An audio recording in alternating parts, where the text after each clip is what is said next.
Hi, my name is Alex. I'm the owner and founder of Relocate, your unique relocation platform. In this video, I will cover two essential things you have to do when arriving in Germany, including finding temporary accommodation and registering your address. Other two topics I will cover in the next video. This will include opening a bank account and applying for residence permit. You need to do these 4 steps as soon as possible, and in this exact order. I will provide you with tips, advice and examples to help you navigate each step successfully. Part 1. Step 1. Temporary accommodation. Finding temporary accommodation in Germany can be challenging, especially in popular cities like Berlin or Munich. For that reason, it's better to find an apartment before you arrive in Germany. When selecting an apartment, be sure to consider factors like location, price and amenities.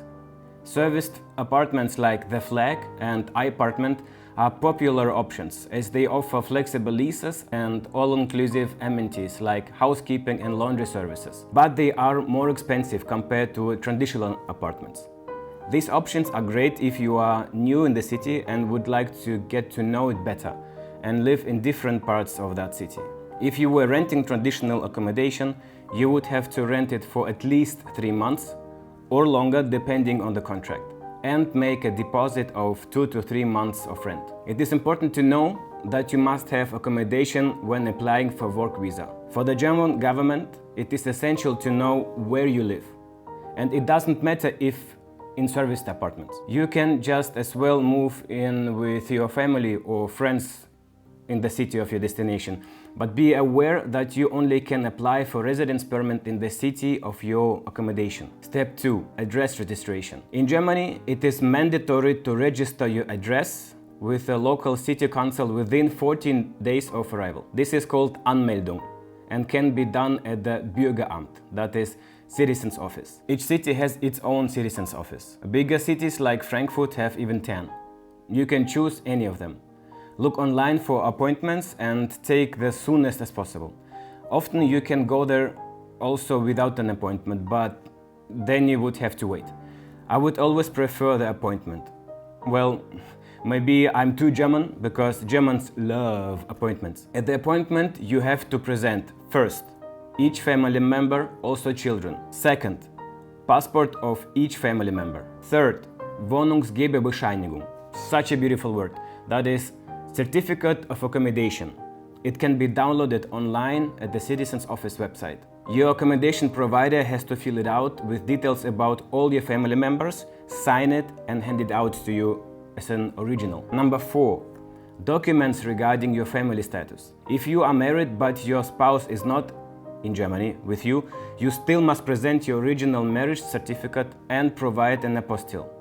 This is important because it has an impact on your taxation. If you do not provide these documents, you will be automatically put into tax deduction as a single. Singles have the highest tax deductions. You will be able to change your tax status after providing your documents, but will have to hassle with the finance department to change your status. If you are divorced and tell it to the Citizens Office administrator, you will be asked to provide a divorcee certificate as well. Number 5. For children, you need a birth certificate and proof of custody if you are a single parent.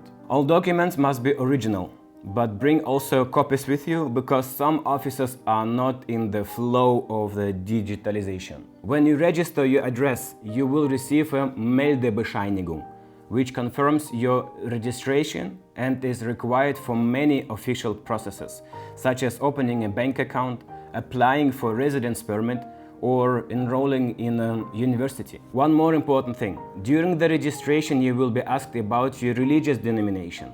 If you say that you are Christian, you will have to pay an additional church tax, that is Kirchensteuer. Besides appointments, Germans also love taxes. The amount of church tax depends primarily on your state of residence, your gross income, and if you have children.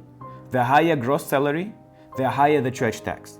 For example, if you are single in the state of Hessen without kids and your gross income is 4,000 gross, you pay monthly 54 euros, which is around about 650 euros a year. As you can see, these steps are quite complex and time-consuming. but most essential in your relocation process to Germany. It's very important to stay on top of these things, making calls and showing up in person when needed. Make your life easier and let a professional relocation consultant do all these things for you. Go to reliably.com and select your consultant. You deserve a relocation with relaxation. Well, that's it for today. Stay tuned for part 2, where we'll cover the other 2 topics, namely opening a bank account and applying for a residence permit. You need to do these 4 steps as soon as possible and in this exact order. Bye.